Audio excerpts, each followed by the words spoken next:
Assalamualaikum warahmatullahi wabarakatuh. Selamat pagi, selamat siang, selamat sore, dan selamat malam para mahasiswa semua. Hari ini kita akan melanjutkan pembahasan kita, yaitu bagaimana menyusun bab 1. Di dalam bab 1 ini ada beberapa komponen yang harus kita buat. Yang pertama, kita akan membuat latar belakang. Nanti kita akan jelaskan beberapa komponen yang harus ada di dalam latar belakang. Kemudian yang kedua, kita membuat masalah penelitian atau research gap atau research problem. Kemudian yang ketiga adalah membuat tujuan penelitian. Jadi setelah kita mendapatkan masalah penelitian, maka kita harus menjawab masalah penelitian dengan menetapkan tujuan penelitian kita. Yang keempat adalah membuat manfaat penelitian. Secara teoritis mungkin kita sudah menetapkan tujuan penelitian, tapi kita juga harus bisa mendekatkan antara realita dan harapan. Antara harapan di dalam proses pembuatan ini dan bisa bermanfaat bagi masyarakat secara umum. Dan yang terakhir adalah membuat ruang lingkup. Baik, kita mulai dengan yang pertama adalah menulis pendahuluan. Di dalam pendahuluan ini ada 5 hal yang setidaknya harus kita pilah menjadi 5. Yang pertama adalah masalah penelitian. Yang kedua adalah penelitian sebelumnya yang membahas masalah tersebut. Jadi, di dalam pendahuluan ini, kita harus menetapkan masalah penelitian kita. Seperti yang sudah saya sampaikan bahwa yang namanya masalah penelitian adalah kesenjangan antara harapan dan kenyataan, atau biasa disebut dengan gap antara realita dan harapan atau ekspektasi. Kemudian setelah kita menetapkan, kita membuat sebuah masalah penelitian, maka kita bisa meninjau penelitian yang terdahulu, yang masih terkait dengan penelitian kita. Yang ketiga adalah kita mengetahui kekurangan penelitian sebelumnya, sehingga kita bisa melakukan penelitian kita dengan mengatakan bahwa penelitian kita penting dan perlu untuk dilanjutkan. Yang keempat adalah pentingnya penelitian untuk audiens tertentu.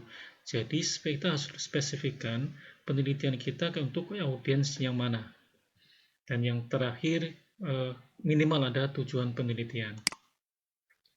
Baik, kita akan masuk pada menyusun isi bagian latar belakang. Kalau tadi di dalam pendahuluan ada yang komponen yang pertama adalah latar belakang.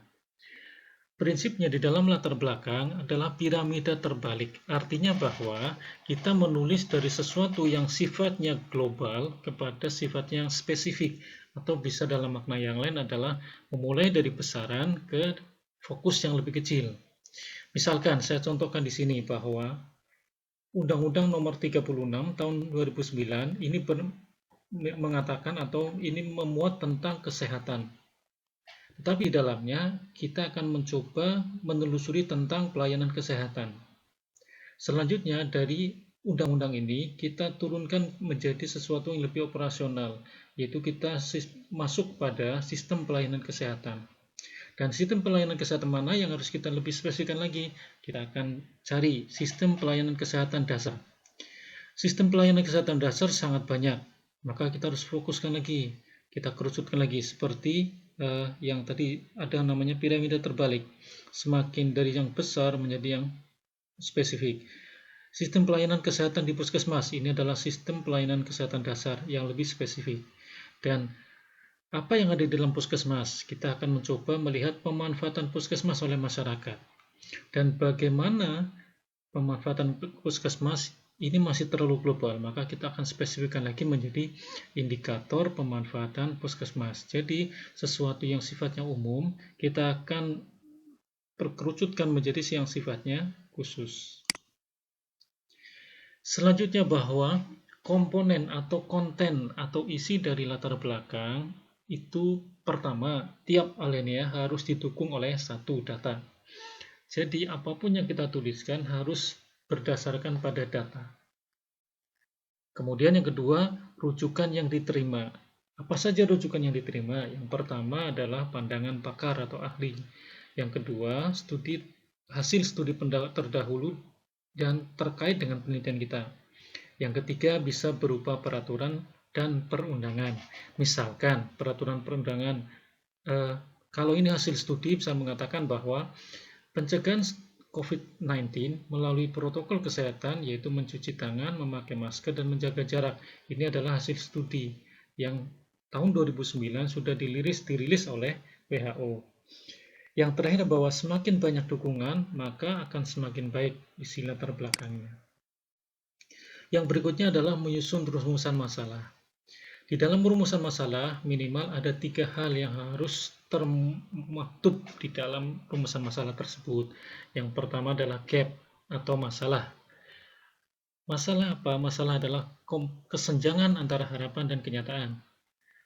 Setelah kita mengetahui masalah, maka kita mencari penyebab masalah atau biasa dikenal dengan ramifikasi. Jadi setelah kita mendapatkan masalah atau kasus, kita harus mencari apa penyebab masalahnya. Faktor-faktor apa saja yang menyebabkan, apa diskriminan, apa yang memicu masalah tersebut. Ini kita bisa cari dari jurnal atau artikel atau referensi atau literatur yang ada di beberapa sumber. Kemudian yang ketiga adalah justifikasi atau pembenaran. Nah, pembenaran ini memuat ada 2. Yang pertama adalah besaran masalah. Besaran masalah yang pertama adalah prevalensi. Jadi, besaran masalah bisa diukur dari prevalensi atau magnitude. Jadi, seberapa banyak kasus lama dan kasus baru yang muncul, itu namanya prevalensi.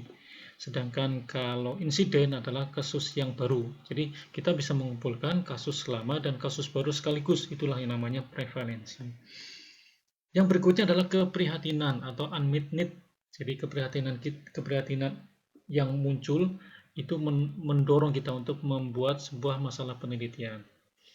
Dan yang ketiga adalah dukungan kebijakan. Prioritas, misalkan negara mendukung pemanfaatan atau negara mendukung penyelesaian penanganan COVID-19, maka inilah dukungan kebijakan.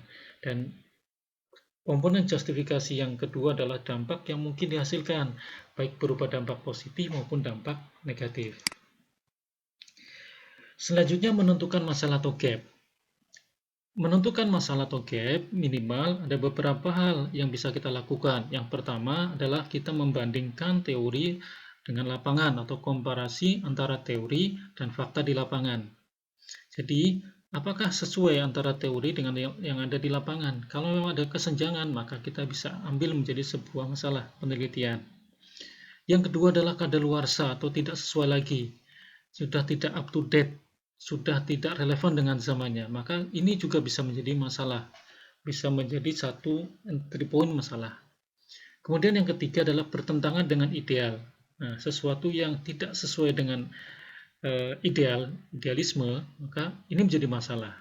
Jadi kita bisa mengambil tema-tema yang memang bertentangan dengan idealisme. Kemudian yang keempat adalah melanjutkan penelitian terdahulu. Jadi kita bisa melanjutkan, tetapi kita harus menghindari dari plagiasi. Kita harus menghindari dari sesuatu yang identik sama. Sehingga kita harus jeli dalam memilih masalah penelitian.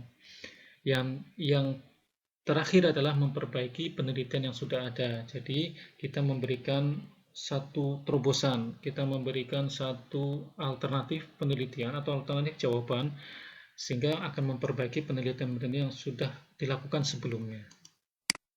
Nah, kita masuk pada ramifikasi atau sebab masalah.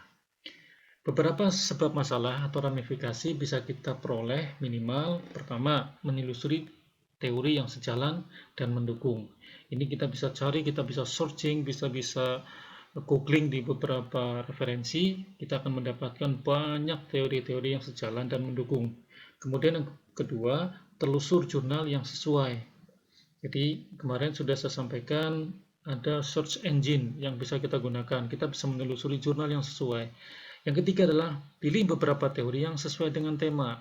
Jadi kita melakukan filterisasi beberapa teori-teori yang sesuai dengan tema penelitian kita. Yang keempat adalah modifikasi teori yang terkait dengan penelitian kita. Kita bisa melakukan modifikasi.